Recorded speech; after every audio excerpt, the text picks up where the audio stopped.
Guys আমরা যে সাইটটা তৈরি করেছি এটা হচ্ছে amarshop.epg.com। তো এই সাইটটা এখন আমি ওপেন করব। তো অ্যাক্সেস করার পরে দেখব এই সাইটটা আসলে ওপেন হয় কিনা। ওকে, আমার সাইটটা কাজ করতেছে, সম্পূর্ণ আমার সাইটটা এখন কাজ করতেছে। ওকে, তো এটা সময় লাগছে প্রায় 2 থেকে 2.5 ঘন্টা পর এই সাইটটা এইভাবে আমার ওপেন হয়েছে। তো একটু টাইম লাগবে, আপনারা একটু ওয়েট করবেন, মানে আপনার অ্যাক্টিভ হওয়ার পরেই একটু সময় ওয়েট করবেন, তারপরেই আপনার এই সাইটটা চলে আসবে। ওকে, তো আপাতত এটা ব্ল্যাঙ্ক আছে। তো এখন আমি এইটা যে কাজটা করব, অ্যাডমিন প্যানেলে অ্যাক্সেস করব। তো স্ল্যাশ তারপর এখানে আপনারা লিখবেন WP তারপর হচ্ছে অ্যাডমিন। ওকে, অ্যান্ড প্রেস করবেন। ওকে, এখন এখানে আমাদের অ্যাডমিন প্যানেলে আসলো। তো দেখেন এখানে মোট কথা হচ্ছে একটা আপনার ড্যাশবোর্ড আছে, এরপর হচ্ছে আপনার এই ড্যাশবোর্ডের ভিতরে আপনার সকল কাজ করতে হবে। তো এইখানের কিছু বিষয় আছে যে বিষয়গুলো আপনাকে জানতে হবে, আর আপনি আশা করি জানেন যে আসলে এইখানের কোনটার কি কাজ। তো এখন এইটা হচ্ছে আপনার দেখেন পোস্ট, আপনি যদি পোস্ট রিলেটেড কোনো কিছু করতে চান তো এটা হচ্ছে আপনার পোস্ট। তারপর হচ্ছে আপনার এটা হচ্ছে মিডিয়া রিলেটেড, আপনি কোনো কাজ করলে এখানে করতে পারবেন।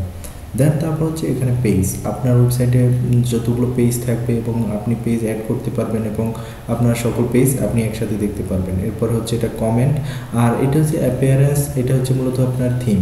তারপর হচ্ছে এটা হচ্ছে আপনার প্লাগইন। এইগুলো আপনি আশা করি বুঝতে পারবেন এবং কিভাবে কাজ করতে হয় সেগুলো আশা করি জানবেন। তো আপনি আসার পরে এখানে সেটিংয়ে আসবেন, তারপর হচ্ছে প্রথমেই এটা হচ্ছে এইটা ক্লিক করবেন, প্রিমিয়াম লিঙ্ক। তো এটা হচ্ছে লিঙ্কে ক্লিক করার পর এখানে আপনি পোস্ট নেমে ক্লিক করবেন, দেন তারপর হচ্ছে আপনি সেভে ক্লিক করবেন। তো এর কারণটা হচ্ছে আপনি যখন পোস্ট করবেন, কোনো পোস্ট করবেন আপনার এই ওয়েবসাইটের লেখাটার পরে, আপনার এই ওয়েবসাইটের পরে, তো আপনি যে পোস্টটা করবেন ওই পোস্টটা কিন্তু আপনার এইখানে শো হবে। তো তাতে কী হবে, আপনার এসইও রিলেটেড খুবই হেল্পফুল হবে এই বিষয়টা। কারণ দেখা গেছে অনেকে যখন আপনার কোনো টপিক লিখে সার্চ দেয় তখন কিন্তু এটা র্যাঙ্কিংয়ে আসার সম্ভাবনা থাকে, অর্থাৎ বুঝতে পারছেন বিষয়টা, আসলে এটা র্যাঙ্কিংয়ে নিয়ে আসবে আপনার সাইটটাকে। ওকে, দেন তারপর হচ্ছে আপনাকে এটা সেভ দিতে হবে। ওকে, সেভ দিলাম। তো এখন আমরা যে কাজটা করব মূলত হচ্ছে আমরা থিম নিয়ে কাজ করব। তো এখানে ক্লিক করলাম। তো হ্যাঁ, আরেকটা বিষয় হচ্ছে প্রথমে আমাদের কয়েকটা প্লাগইন ইনস্টল করতে হবে। তো আগে আমরা থিমটা নিয়ে আসি, তারপরে আমরা প্লাগইনগুলো ইনস্টল করব। তো এখানে অ্যাড নিউতে ক্লিক করতে হবে। তো এর আগে আমরা দেখেছিলাম যে আসলে থিমটা কীভাবে ডাউনলোড করতে হয় এবং কোথা থেকে ডাউনলোড করতে হয়। তো এখন আমরা ওই থিমটা নিব, এই হচ্ছে আমাদের থিম। তো এটা আমি ওপেন করলাম, দেন ইনস্টল নাওতে ক্লিক করলাম। ওকে, আমাদের থিমটা ইনস্টল হয়ে গেছে। তো এখন এখানে চাচ্ছে যে এটা অ্যাক্টিভ করার জন্য। ওকে, আমি এই থিমটা অ্যাক্টিভ করে নিলাম। ওকে, দ্যাটস ইট। দেখেন এখন কিন্তু আমাদের এই থিমটা চলে আসছে। তো আমি যদি এখন আমাদের সাইটটা রিলোড দিই, তো দেখেন মোটামুটি কিন্তু একটা কাজ করতেছে, অন্য লেভেলের অন্যভাবে কিন্তু হয়ে গেছে। তো মোটামুটি কিন্তু আসছে। তো এখন আমাকে ডাটাগুলো ইনপুট করতে হবে। আমি ডাটাগুলো যখন ইনপুট করব তখন ফাইনালি আমাদের ওয়েবসাইটটা কাজ করা শুরু করবে। তো আসেন কীভাবে সেই কাজটা করবেন। তো দেখেন এইখানে আমাকে কিছু বিষয় জানাই দিয়েছে। তো এটা হচ্ছে এই প্রথমে আমাকে একটা প্লাগইন ইনস্টল করতে হবে। তো আমি এই প্লাগইনটা ইনস্টল করব। তো এর আগে আমাকে ডাউনলোড দিতে হবে। তো প্লাগইনের সাথে আমাকে যে কাজটা করতে হবে এই এই এই বিষয়গুলো আমার প্লাগইনের সাথে ইনস্টল করতে হবে। তো আমি এটা ওপেন নিউ ক্লিক করলাম। আচ্ছা, এই সবগুলোই আমাকে ইনস্টল করতে হবে প্লাগইন হিসেবে, প্লাগইনের সাথে ইনস্টল করতে হবে। দেন এটা আমি ইনস্টলে ক্লিক করলাম। ওকে, তারপর হচ্ছে এটা করলাম। দেন তারপর হচ্ছে ম্যাক্স মেগা মেনু, কি হ্যাঁ ম্যাক্স মেগা মেনু, এটা ক্লিক করলাম। এটা আপাতত ওকে অ্যাক্টিভ করে দিলাম। অ্যান্ড তারপর হচ্ছে আমি এই যে এই প্লাগইনটা আমি ইনস্টল করব। তো ফ্রি ডাউনলোড করলাম। দেন এইটা আমি ডাউনলোড করব, ডেস্কটপে ডাউনলোডটা করি। তো এটা হচ্ছে ডেমো ইনপুট। ওকে, ডাউনলোড হয়ে গেছে।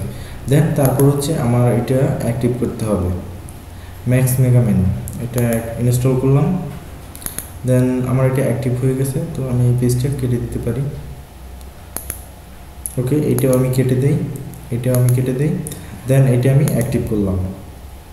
তো এইভাবে আপনাকে সবগুলো অ্যাক্টিভ করতে হবে। তো আমার এই দুইটা অ্যাক্টিভ করা শেষ, এখন আমাকে WooCommerce এটা অ্যাক্টিভ করতে হবে। তারপর হচ্ছে WooCommerce ওয়াইল লিস্ট, তারপর হচ্ছে বিং ইনস্টল প্লাগইন। ওকে, এটা করলাম, দেন তারপর হচ্ছে আমি এটা করলাম। ওকে, দেন এটা হচ্ছে WooCommerce, এটাকে আচ্ছা WooCommerce এটা ইনস্টল করলাম। ওকে, তো এই হচ্ছে আমার ইনস্টল কিন্তু হয়ে গেছে, প্লাগইনগুলো আমার WooCommerce ইনস্টল হয়ে গেছে। তো এইখানে বলছে গো টু প্লাগইন ইনস্টল, তো এটা আমি গেলাম, দেন তারপর হচ্ছে আমার এটাও ইনস্টল হয়ে গেছে, দেন এটাও আমার ইনস্টল হয়ে গেছে। ওকে, দ্যাটস ইট, আমার কিন্তু মোটামুটি কাজ কমপ্লিট। এখন আমি যে থিমটা ডাউনলোড দিয়েছি এই হচ্ছে আমার থিম, আমি এই যে হচ্ছে আমার থিম ফ্রি, এইটা আমি এখন মানে আমার প্লাগইনটা আমি ইনস্টল করব। তো প্লাগইনটা ইনস্টল করব কীভাবে, তো আমি এখানে প্লাগইনে যাব, দেন এই যে প্লাগইনের উপর অ্যাড নিউতে ক্লিক করব। দেন অ্যাড নিউতে আসার পরে এইখানে দেখেন আপনার আপলোড প্লাগইনে ক্লিক করতে হবে, দেন আপনার ফাইলটা চুজ করতে হবে। তো এটা ক্লিক করতে হবে, দেন ওপেনে ক্লিক করতে হবে, অ্যান্ড ইনস্টল নাওতে ক্লিক করতে হবে। ওকে, তো দেখেন মোটামুটি কিন্তু আমরা অনেকটাই কাজ করে ফেলছি। ওকে, এটা ইনস্টল হোক, তারপরে আমরা আপনাদের একটা ম্যাজিক দেখাবো। ওকে, তো এখন আমার এই প্লাগইনটি কিন্তু অ্যাক্টিভ করতে হবে। তো আমি এই প্লাগইনটাকে অ্যাক্টিভ করলাম। এখন আমরা আমাদের সাইটে যাব, এখন সাইটটা একটু রিফ্রেশ দিই, দেখি কোনো পরিবর্তন আসছে কিনা। না, তেমন কোনো পরিবর্তন আসে না। তো দেখেন এখানে কিন্তু আমার যেগুলো রিকোয়ারমেন্ট চাইছে আমি কিন্তু সেগুলো করে ফেলছি, তাই না? তো এখন আমি যে কাজটা করব, তো এখানে আমি আমার থিমে যাব। দেখেন এখানে আমার যে বিষয়টা দেয়া আছে এটা কিন্তু আগে ছিল না, ইনপুট ডেমো ডাটা। আপনারা দেখতে পারেন, চাইলে একটু ভিডিওটা আগে টেনে দেখতে পারেন বা ওকে, আমি এটা ক্লিক করলাম। এখন দেখেন এইখানে কিন্তু আমার এই যে থিমটা চলে আসছে। তো আমি চাইলে এখান থেকে যে কোনো একটা থিম ক্লিক করতে পারি, কিন্তু এগুলো আমাকে প্রিমিয়াম কিনতে হবে। তো একটা ফ্রি আছে, আমি এই ইনপুট ডেমোতে ক্লিক করলাম। ওকে, দেন তারপর হচ্ছে আমাকে এখানে কন্টিনিউতে ক্লিক করতে হবে, দেন আমি কন্টিনিউতে ক্লিক করলাম। এখন আমাকে একটু সময় ওয়েট করতে হবে। আচ্ছা দেখি, এখন এখানে আমাকে ইনপুট কমপ্লিট দেখাচ্ছে। তো আমি আমার সাইটটা একটু রিফ্রেশ করে দেখি আসে কিনা। দেখেন এখন কিন্তু ইজিলিভাবে কিন্তু খুব সুন্দরভাবে আমার সাইটটা শো করতেছে। এখন আপনাকে কাস্টমাইজ করতে হবে। তো আপনি যদি কাস্টমাইজ করে নেন তাহলে কিন্তু আপনার সাইটটা খুবই সুন্দর হবে আশা করি। তো আমি এটা কপি করি, আমি কপি করে, আচ্ছা কপি হয়েছে।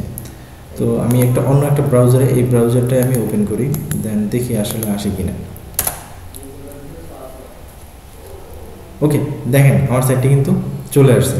তো আপনারাও সার্চ দিয়ে দেখতে পারেন, অবশ্যই চলে আসবে। তো দেখেন মোটামুটি কিন্তু লুকটা কিন্তু খারাপ দেখাচ্ছে না, একেবারে খুব সুন্দরই দেখাচ্ছে।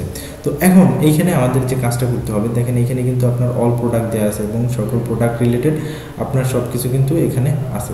ওকে, তো এখন এইখানে দেখেন লগ ইন অপশন আছে, অ্যাকাউন্ট আছে, এইগুলো আমাকে এডিট করতে হবে, অর্থাৎ কাস্টমাইজ করতে হবে। এরপর এইখানে আপনার লোকেশন দেওয়া আছে, এই লোকেশনগুলো আপনাকে চেঞ্জ করতে হবে। এরপর হচ্ছে আপনার এখানে একটা লোগো আছে, এই লোগোটাকেও আপনাকে চেঞ্জ করতে হবে। ওকে, এই জাস্ট এই কাস্টমাইজগুলো আপনাকে করতে হবে। তারপর হচ্ছে এইখানে আছে শপিং কার্ট, এইখানে আপনার শপিং কার্টগুলো অ্যাড করতে হবে। তারপর হচ্ছে আপনার এখানে লোকেশন অ্যাড করতে হবে। এরপর হচ্ছে আপনার অ্যাপ ডাউনলোড করার, এখানে আপনি এগুলো হচ্ছে মূলত পিকচার, এই পিকচারের সাথে আপনি আপনার লিঙ্ক করিয়ে দেবেন, অর্থাৎ প্লে স্টোর বা অ্যাপ স্টোরের আপনি লিঙ্ক করিয়ে দেবেন। ওকে, জাস্ট এইটুকুই কাজ মোটামুটি।